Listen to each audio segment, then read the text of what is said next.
সাহাবীদের একটা জিন্দেগিতে মহাসাবা ছিল বলি, মহাসাবা।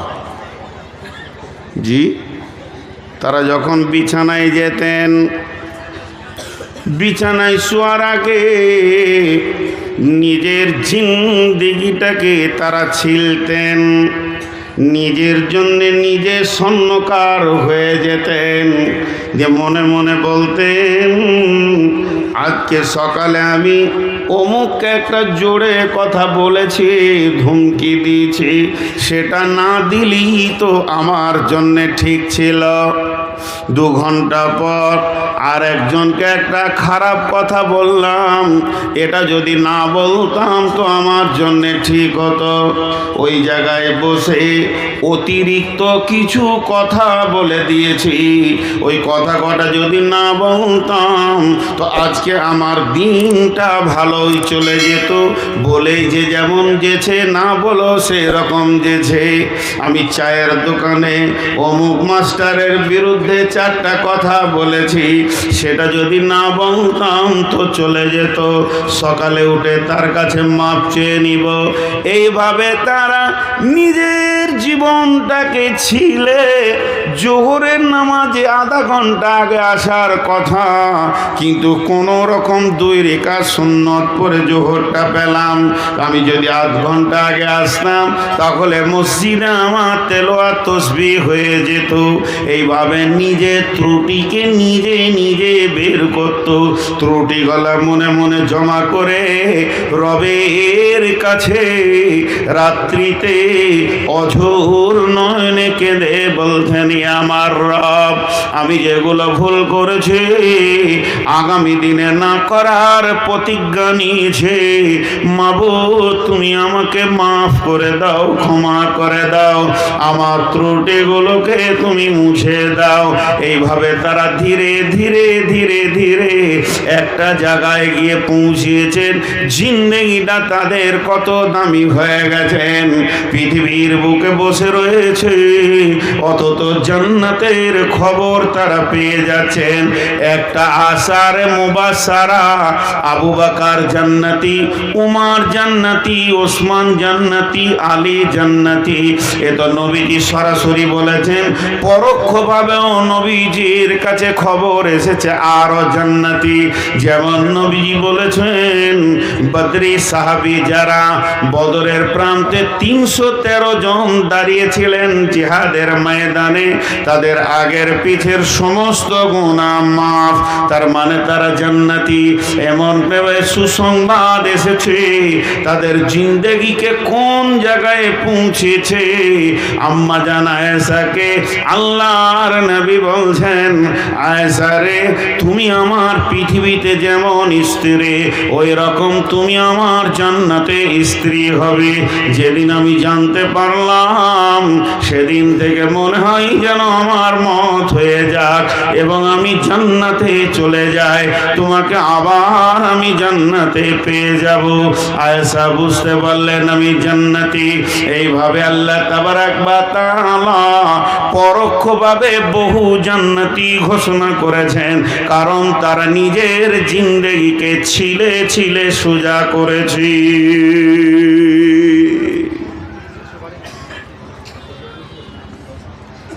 ছোট্ট একটি কথা আপনাদের সামনে এবার বলি। বাবরি মসজিদ, কালকে থানবিল বানাবে যে বাবরি মসজিদের কথা বলে ছিলে দিয়েছে একদম। একটা ইউটিউবারকে যদি দেখতে পাই তো কেস করে দম ছাড়িয়ে দেবো। বাবরি মসজিদ চলে গেল। মসজিদের পূর্বের ইতিহাস কি ছিল আমি জানি না, তবে চলে গেল। বেশ ঠিক আছে, গেল। যতটা দুঃখিত আমি আপনি, অতটা দুঃখিত আমিও। আমার মুসলমানের রক্ত আছে, আমার বুকে মুসলমানের রক্ত আছে। যতটা কষ্ট আপনার হচ্ছে অতটা কষ্ট আমার হচ্ছে। তো একবার নিজেদের ভুলটা দেখি তো, কেন গেল, কেন গেল, কেন গেল? বাবরি মসজিদটা আমার এখান থেকে কিছু না হলেও 1700 কিলো দূরে।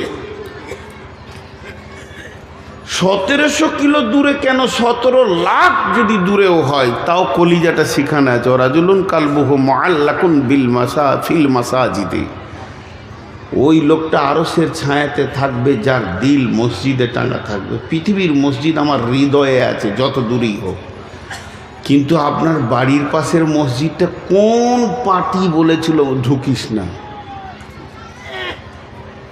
ওই পার্টিটার নাম বলেন। আপনার বাড়ির পাশ থেকে ফিতে ধরে যেটা সব থেকে নিকট মসজিদ, বিজেপি বলেছে, বজরং বলেছে, শিবসেনা বলেছে, তৃণমূল বলেছে, সিপিএম বলেছে, কংগ্রেস বলেছে, এসোসিয়াই বলেছে, কে বের করেছে এই মসজিদ থেকে আপনাকে? বিসমিল্লাহির রহমানির রহিম। কুল ইন কানা আবাউকুম ওয়া আবনাউকুম ওয়া ইখওয়ানুকুম ওয়া আজওয়াজুকুম ওয়া আশীরাতুকুম ওয়া আমওয়ালুন ইকতারাফতুমুহা ওয়া তিজারাতুন তাখশাউনা কাসাদাহা ওয়া মাসাকিনু তারদাউনাহা আহাব্বা ইলাইকুম মিনাল্লাহি ওয়া রাসূলিহি ওয়া জিহাদিন ফি সাবিলিহি ফাতারাব্বাসু হাত্তা ইয়াতিয়াল্লাহু বিআমরিহি ওয়াল্লাহু লা ইয়াহদিল কওমাল ফাসিকিন।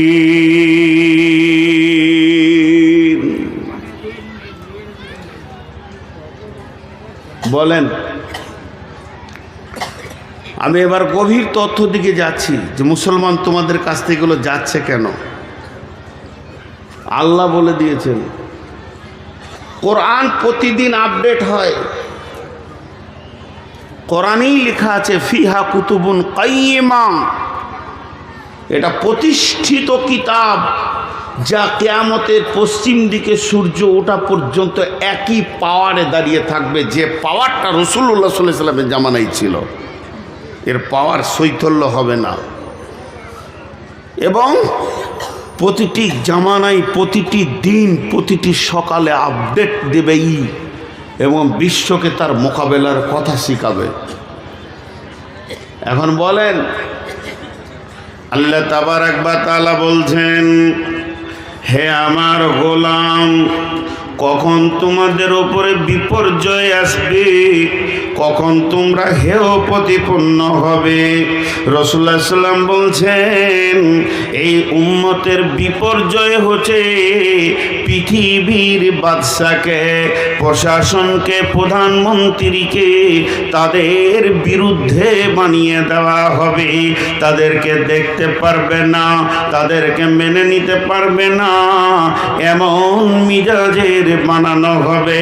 কখন বানানো হবে? আল্লাহ তাবারাক ওয়া তাআলা রাসূল বলছেন, ওয়া ইয়াকা ওয়াল মাসিয়া ফা ইন্না বিল মাসিয়াতি হাল্লুন সাখাতুল্লাহ, ওয়া ইয়াকা ওয়াল মাসিয়া ফা ইন্না বিল মাসিয়াতি হাল্লুন সাখাতুল্লাহ। যে এলাকায়, যে বস্তিতে, যে গ্রামে, যে টলাতে, যে পাড়াতে, যে জেলাতে, থানাতে, দেশে আল্লাহর নাফরমানি প্রকাশ্যভাবে চলবে, সদর রাস্তাতে, রাজপথে জুয়ো চলবে, তাস চলবে, লুডু চলবে, দাবা চলবে, বেশ্যা নাচবে, লুচ্চা নাচবে, রান্ডিগিরি চলবে, মদ চলবে, সুদে অহরহ লেগে যাবে। আমার উম্মত এইগুলো নিয়ে মাতোয়ারা হয়ে যাবে। তখনই আল্লাহর মদদ তাদের কাছ থেকে চলে যাবে। আল্লাহর সাহায্যের হাতটা আল্লাহ গুটিয়ে নেবেন, আর আল্লাহ নিজেই বলেছেন হাত্তা ইয়াতি আল্লাহু বিআমরিহি, অতক্ষণ পর্যন্ত যতক্ষণ পর্যন্ত আল্লাহর হুকুম না এসেছে। আল্লাহু লা ইয়াহদিল কওমাল ফাসিকিন, আল্লাহ এই ফাসিক বেঈমানদেরকে হেদায়েতের রাস্তা দেন না।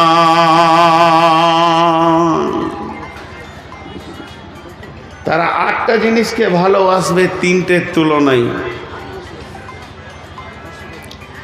8টা জিনিসকে নিয়ে মাতোয়ারা হয়ে থাকবে 3টের তুলনায়। জি, আবার বলছি 8টা জিনিসকে ভালোবাসবে 3টের তুলনায়। কোরআন থেকে বলছি। এখন একটা উদাহরণ দিব। একটা দাঁড়ির 2টা পাল্লা, এক পাল্লাতে ওই 1 গ্রামের বাটখারা, 1 গ্রাম ছোট্ট 1 গ্রামের বাটখারা 8টা রাখা আছে। তো ওর ওজন হলো 8 গ্রাম, 10 গ্রামও হয়নি। আর একটা পাল্লাতে কুইন্টলের বাটখারা 3টে রাখা আছে। এরা গণনায় 3টে, এরা গণনায় 8টা। গুনতিতে বাম পাল্লাটা বেশি, গুনতিতে ডান পাল্লাটা কম, কিন্তু ওজনে কে বেশি? জোরে বলেন। 3টে। তো ওজনে যে 3টে বেশি, এটা বলবে কে? তার নাম কি? কাঁটা। কে বলবে? কাঁটা কোন দিকে ঝুঁকবে, 3টের দিকে না 8টার দিকে?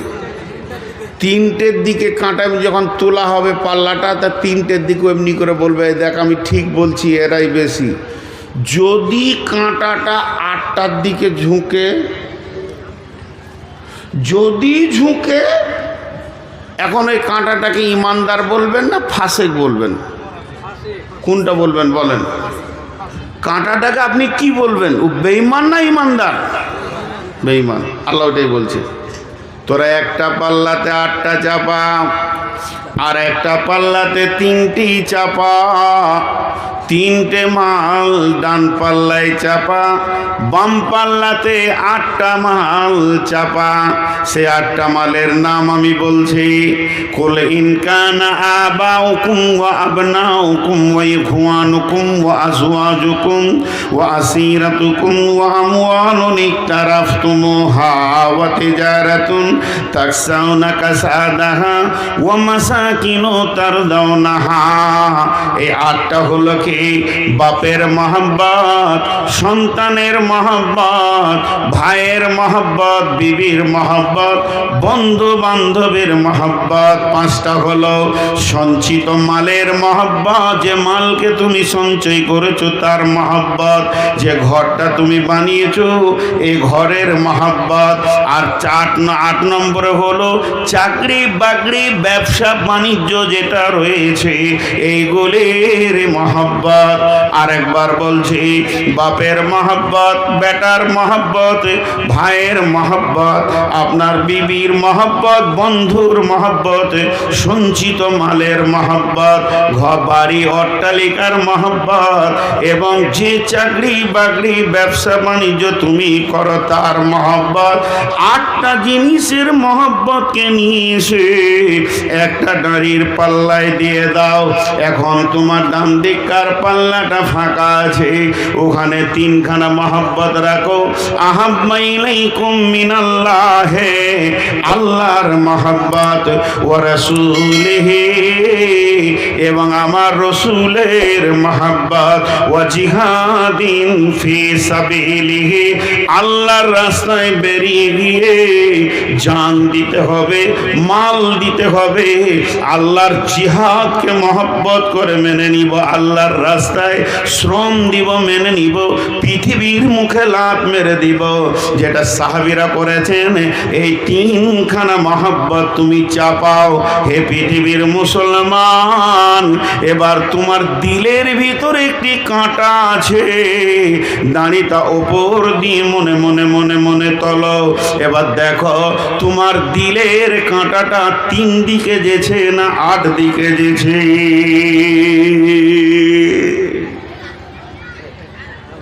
বিচার নিজের নিজের করেন। দিলের কাঁটাটা 8 দিকে যেছে না 3 দিকে যেছে? সবাই নিজের বিচার করব সাহাবীদের মতো, এবং হক কথা বলবো জিভ দিয়ে, মিথ্যা কথা বলবো না। আমাদের মহব্বত 8-এ বেশি না 3-এ বেশি? কথা বলে না? যারা 8-এ বলছেন কে কে বলছেন বলেন তো? 8-এ কে কে বলছেন? সবাই 8-এর দিকে আছি, হক কথা বলেছে, সত্য কথা বলেছে। 3-এর দিকে মহব্বতে এক্ষুনি পরীক্ষা করব। আজকে চিন্তামণি গ্রামে 28 থেকে 30টা বিল্ডিং আছে, মসজিদটা এতিমখানা হয়ে আছে। ওদের যদি মহব্বত আল্লাহর ঘরে বেশি হতো তাহলে ওটা এতিমখানা থাকতো না। রসুলের ওপরে মহব্বত থাকলে এটা ইউনিভার্সিটি হতো। মিশন বলে যে একটা স্কুল আজ থেকে 20 বছর আগে ছিল না, 25 বছর আগে, 30 বছর আগে ছিল না। জন্ম নিল কিছুদিন আলামিন মিশন, পৃথিবীকে মিশন শিখালো, জন্ম নিল। এক একটা মিশন তত্তর করে ওপর দিকে উঠছে, আর লাখ লাখ টাকা গোপনে ছেলেটা ভর্তি করলেন, 50,000 60,000 ডোনেশন দিচ্ছে। আর 70 বছরের মাদ্রাসা পি পি পি করছে। আপনি বললে হবে যে আমার এইটার উপরে মহব্বত বেশি? রসুলের উপরে মহব্বত। একবার গালের মাফলারটা সরান, দেখি এখানে কটা ইমানদার আছে। সরান গালের মাফলারটা। মিথ্যা কথা, মিথ্যা কথা, মিথ্যা কথা। জি, এখানে দুটো ফ্যান আছে, ওইখানে ফ্যান দুটো ঘুরছে, পরপর পর করে ঘুরছে। রেগুলেটরটা আমার হাতে, আমি ডান দিক কাটে এমনি করে বাড়াচ্ছি আর বাঁ দিক কাটা কমাচ্ছি।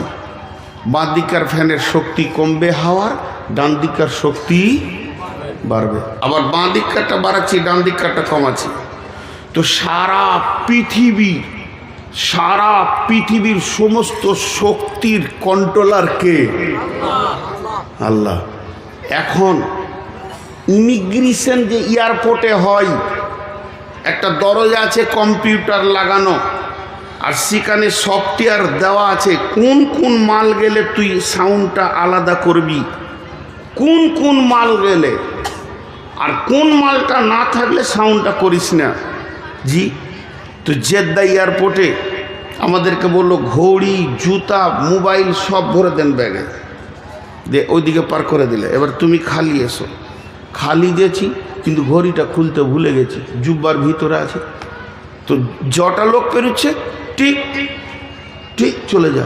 আমি যেছি টিক টিক টিক টিক টিক টিক টিক, মানে ধর ওর কাছে যেটা নেই যাওয়ার নয় সেটা নিয়ে যাচ্ছে।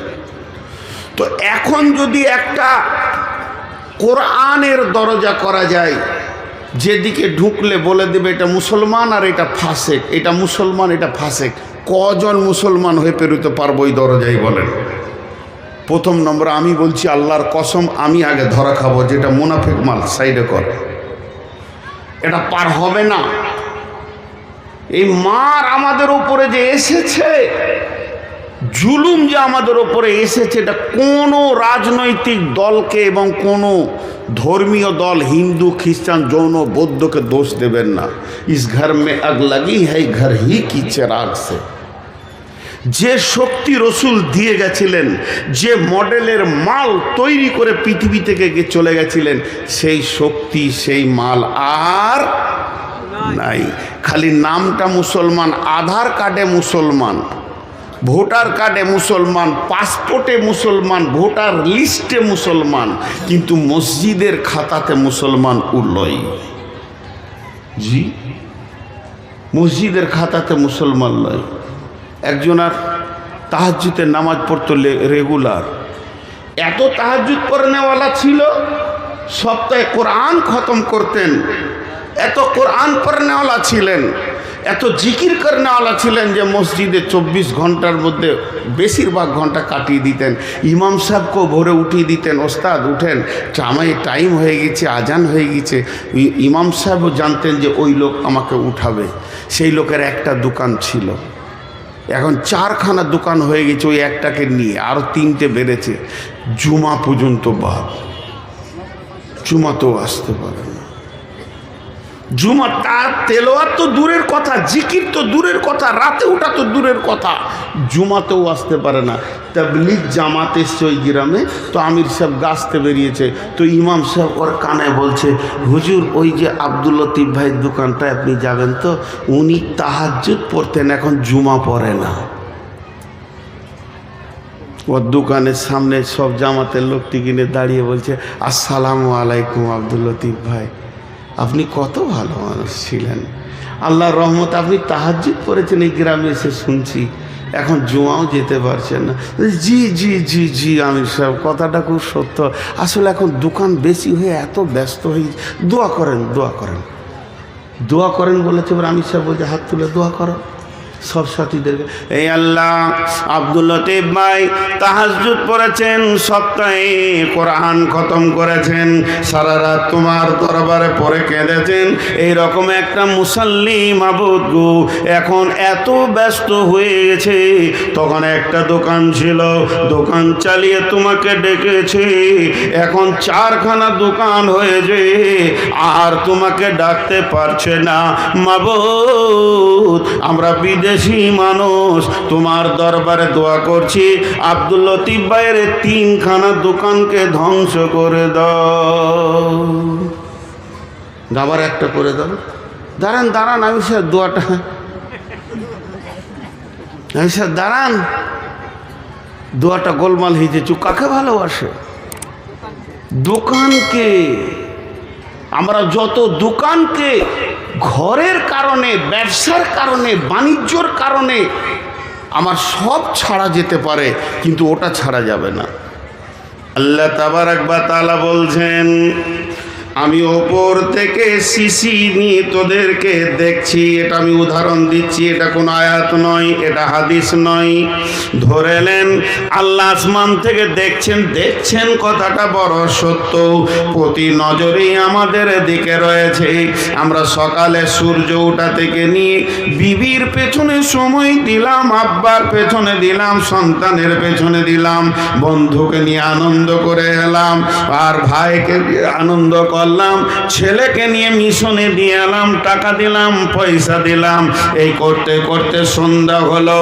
সন্ধ্যাতে এসে আবার মা বাপ ছেলে পিলে ব্যবসা বাণিজ্য হিসাব নিকাশ নিয়ে মাগরিব হলো, এশা হলো, 24টা ঘন্টা রাউন্ড হয়ে গেল। আল্লাহ 10টা মিনিট আমার কাছ থেকে পেল না। আমার চেহারাতে রসুল নাই, ব্যবহারে রসুল নাই। এই করতে করতে একদিন গেল, 2 দিন গেল, 3 দিন গেল, 10 দিন গেল, 20 দিন গেল, 25 দিন গেল, 27 দিন পেরিয়ে গেছে, আর 3টে দিন আছে মাস হতে।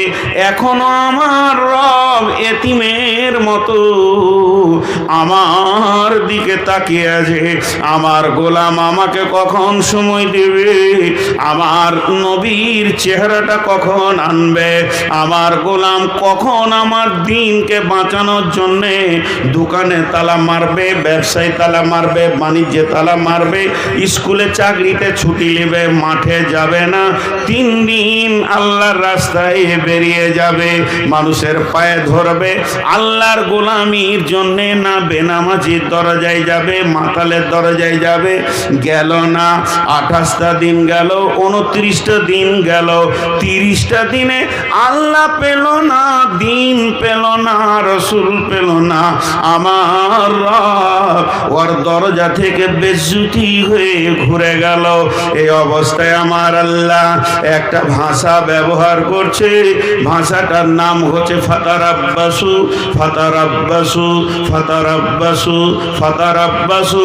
সূরা তওবার মধ্যে রয়েছে, আল্লাহ বলছেন ফাতারাব্বাসু হাত্তা ইয়াতি আল্লাহু বিআমরিহি।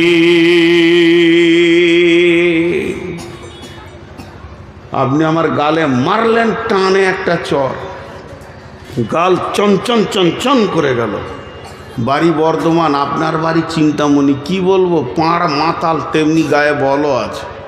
খালি এমনি করে তাকিয়ে দেখলাম, গাড়িতে বসলাম, তো তাকিয়ে আছেন এমনি করে। ড্রাইভারকে বললাম চল। এই চল বলে যখন বেরিয়ে গেছি তখন খালি একটা শব্দ বলেছি ওনাকে, ঠিক আছে। ঠিক আছে মানেটা কি বলেন? ঠিক আছে মানেটা আপনারা বলেন, আমি আপনাদের মুখ থেকে শুনবো। তো আল্লাহ গোটা মাস বছর তাকিয়ে নিজে পেল না, রসুলও পেল না, দাড়ি ছেটে টাকনুর নিচে কাপড় পরে, বাম হাতে পানি খেয়ে, সিগারেট, বিড়ি, জুয়ো, তাস, লুডো, দাবা। আল্লাহ শেষ ভাষা বলছে ঠিক আছে, ঠিক আছে, মুদিকে আসতে দে। মুদি চলে এলো। আল্লাহ এমনি করে মুসলমানদের, বেঈমানদের শক্তি কমাচ্ছে আর ইমানদারদেরটা, বেঈমানদেরটা বাড়াচ্ছে, ইমানদারদেরটা কমাচ্ছে। পিটা পিটা, এক ধার থেকে পিটা। জি, কাগজ কলম নিয়ে বসে যান, পিচবোর্ড নিয়ে আর কাগজ কলম নিয়ে বসে যান। ভারতবর্ষের নেতাগুলোর নাম একদিকে লেখেন। মোদি মুসলমানদের উপরে রাজি না নারাজ? নারাজ। অমিত শাহ নারাজ। তারপরে যোগী নারাজ। নারাজ নারাজ নারাজ। কাটতে কাটতে শেষকালে মমতা খালা নারাজ। কিছু মুসলমান মনে মনে নিয়ত করেছে মমতার শাড়িটা যদি পেয়ে যায় তো কিয়ামতের মাঠে আর চাদর লাগবে না, ওই ছায়াতেই পেরিয়ে যাও। এদের কুদাকুদি আর লাফালাফি দেখে আশ্বস্ত শ্বাস ফেলছে ওর কাছে, সব নারাজ। কিন্তু আল্লাহ তাবারাক ওয়া তাআলা কি বলছেন? وعد الله الذين آمنوا منكم وعملوا الصالحات لا يستخلفنهم في الأرض كما استخلف الذين من قبلكم। আরেকবার বলছি, এটা সূরা নূরের 55 নম্বর আয়াত। আপনারা একবার আমার সঙ্গে জবাব দেবেন, প্রশ্ন করব, উত্তর দেবেন। ওয়াদাল্লাহুল্লাযীনা আমানু মিনকুম ওয়া আমিলুস সলিহাতি লা ইস্তাখলিফান্নাহুম ফিল আরদি কামা ইস্তাখলাফাল্লাযীনা মিন ক্বাবলিকুম। নবীজি গুরুত্বপূর্ণ কথা তিনবার বলতেন, এর জন্য তিনবার বলছে ওয়াদাল্লাহুল্লাযীনা আমানু মিনকুম ওয়া আমিলুস সলিহাতি লা ইস্তাখলিফান্নাহুম ফিল আরদি কামা ইস্তাখলাফাল্লাযীনা মিন ক্বাবলিকুম। আল্লাহ বলছেন, হে বিশ্ব মুসলমান, ওরে আহলে কোরআন, ওরে আহলুল হাদিস, ও বিশ্ব কোরআনের ছায়াতলে তোরা যারা রয়েছিস, সূরা নূরের 55 নম্বর আয়াতটা খুলে দেখ। আমি রব তোদের সঙ্গে ওয়াদা করছি, কারো পায়ে হাত দিতে হবে না, কাউকে তেল দিতে হবে না, মোদিকে দিতে হবে না, অমিত শাহকে দিতে হবে না, আদিত্যনাথ যোগীকে দিতে হবে না, যত ভারতবর্ষের নেতা আছে এদের পায়ে তেল দিস না, এদের পেছনে তোরা ঘুরিস না, শুধু একজনকে রাজি কর। আমি আল্লাহ ওয়াদা করছি, হে ইমানদারেরা, তোরা যখন আমার ছায়াতে এসে 100% ঢুকে যাবি, আমাকে রাজি করে নিবি, তাহলে তোদেরকে ব্যালট লাগবে না, সারা বিশ্বের হুকুমত তোদের হাতে আমি আল্লাহ তুলে দিব, তোরাই শাসন করবে, তোরা শাসিত হবি না। আল্লাহ বলছেন, খালি আল্লাহকে রাজি করেন, বাস, আর কাউকে নয়। ভারতবর্ষ কাদের হাতে আছে? বিজেপির হাতে। চলে আসবে মুসলিমের হাতে। আল্লাহ রাজি হয়ে গেলে একজনকে রাজি করেন, ধরতে হবে না, আল্লাহ রাজি হয়ে যাবে।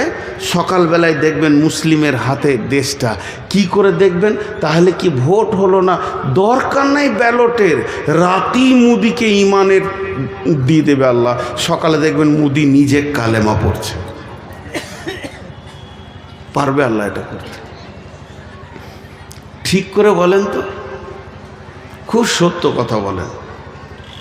অন্য জাতিদের কথা আমি ছেড়ে দিলাম, তাদের কাছে হালাল হারামের খবর পৌঁছায়নি, ছেড়ে দিলাম। পার্টিকুলার মুসলিমের কথা বলছি। মুসলিম যতগুলো পঞ্চায়েত প্রধান আছে সব আমানতদার আছে? আরে কথা বলে না, লুটেরা। তাহলে এদের হাতে একদিনের জন্য মনে করেন সারা ভারতবর্ষের সমস্ত নেতাগুলোকে তাদের পদ থেকে রিজাইন দিয়ে 100তে 100 মুসলিম বসিয়ে দেওয়া হলো, ঘোষ বাড়বে না কমবে? বাড়বে। এদের মতো হারামখোর আর কেউ নাই। হাজি, এই যে মসজিদে ইমাম ভাতা চলছে, ইমাম ভাতা নিয়ে আমি ফতোয়া দিচ্ছি না, আমার ফতোয়া দেওয়ার জ্ঞান নাই। ইমাম ভাতা নিয়ে আমি ফতোয়া দিচ্ছি না, নেওয়া যাবে কি যাবে না আমার জ্ঞান নাই, ইলম নাই, ওই পর্যায় পর্যন্ত আমার শিক্ষা নাই। কিন্তু প্রত্যেকটি জেলাতে বা থানাতে ব্লকে একটা করে সর্দার আছে না, ওদের নেতা আছে না ইমাম? ও ঘোষ খেয়েছে কি খেয়েছে না? কেন খেয়েছ? ওর পেছনে যে মসজিদের লোকগুলো নামাজ পড়ছে হবে, অন্য মুফতিকে জিজ্ঞেস করে নেবেন, পাক্কা ঘোষখোর বেঈমান। অন্য একটা ইমাম সাহেব খালি বলছে নামটা চেঞ্জ করে দেন কি মসজিদটা চেঞ্জ করে, 2000 টাকা দেয়, 4000 টাকা দেয়। একটা ইমামের যদি এটা আচরণ হয়, একটা ইমাম আলিম যার কাছে রসুলের হাদিস আছে, তার যদি এটা আচরণ হয় তা মাতাল পঞ্চায়েত প্রধানের তো হবেই।